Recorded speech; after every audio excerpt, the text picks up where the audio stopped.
വിഷ്ണു വിശാൽ നായകനായി എത്തുന്ന ഏറ്റവും പുതിയ തമിഴ് ചിത്രമാണ് 'ആര്യൻ'. ഇത് കേരളത്തിൽ തെക്കുന്നത് ദുൽഖർ സൽമാന്റെ വേഫെയർ ഫിലിംസും നവാഗതനായ പ്രവീൺ കെ രചിച്ച് സംവിധാനം ചെയ്യുന്ന ചിത്രം ഒക്ടോബർ 31-ന് ആഗോള റിലീസായി എത്തും. വിഷ്ണു വിശാൽ സ്റ്റുഡിയോസിന്റെ ബാനറിൽ അദ്ദേഹം തന്നെ നിർമ്മിച്ച ചിത്രം അവതരിപ്പിക്കുന്നത് ശുഭ, ആര്യൻ രമേശ് എന്നിവർ ചേർന്നാണ്. രാക്ഷസൻ എന്ന വമ്പൻ ഹിറ്റിന് ശേഷം വീണ്ടും ഒരു ത്രില്ലറിന്റെ നായകനായി എത്തുകയാണ് ഇത്തവണ Vishnu Vishal. A perfect crime story എന്നാണ് ചിത്രത്തിന്റെ ടൈറ്റിൽ ടാഗ് ലൈൻ. ദിവസങ്ങൾക്ക് മുമ്പ് റിലീസ് ചെയ്ത ചിത്രത്തിന്റെ ട്രെയിലർ വലിയ പ്രേക്ഷക ശ്രദ്ധയാണ് നേടിയത്. ആദ്യാവസാനം പ്രേക്ഷകരെ മുൾമുനയിൽ നിർത്തുന്ന ത്രില്ലർ ആണിതെന്ന് സൂചന നൽകിയ ട്രെയിലർ വലിയ പ്രതീക്ഷയാണ് ചിത്രത്തെക്കുറിച്ച് സൃഷ്ടിച്ചിരിക്കുന്നത്. ഒരു ത്രില്ലറായി കഥ പറയുന്ന ചിത്രത്തിൽ പോലീസ് ഓഫീസറായിട്ടാണ് വിഷ്ണു വിശാൽ അഭിനയിക്കുന്നത്.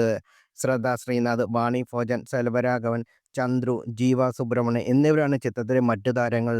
സൂഫ്രം സോ, ലോക, ഫെമിനിച്ച് ഫാത്തിമ എന്നിവയ്ക്ക് ശേഷം വേഫെയർ ഫിലിംസ് കേരളത്തിൽ തിയേറ്ററിൽ എത്തിക്കാൻ പോകുന്ന ചിത്രം കൂടിയാണിത്.